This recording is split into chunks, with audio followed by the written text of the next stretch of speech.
Аврагыг таны шав байсан гэдэг хадаа аврага ер нь хэр хүч тэнхээтэй аврага байсан юм бэ? Хадаа хүзүүндээ тэнхээгүй гэж хэлэх үү дээ.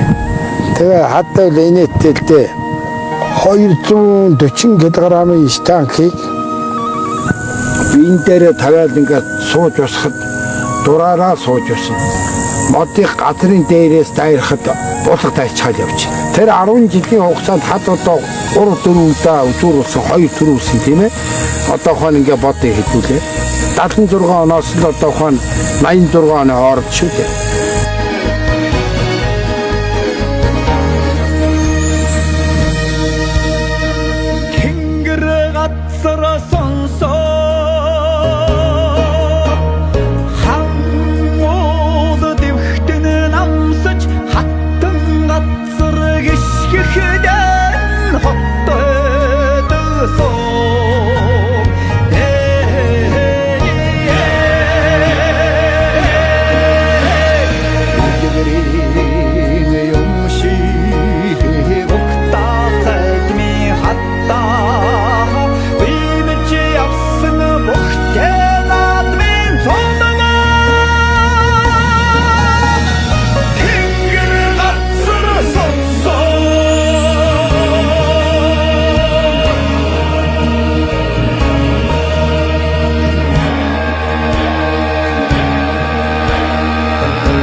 Хадаа аврага маань талаар Очиж болдгүй тийм биш.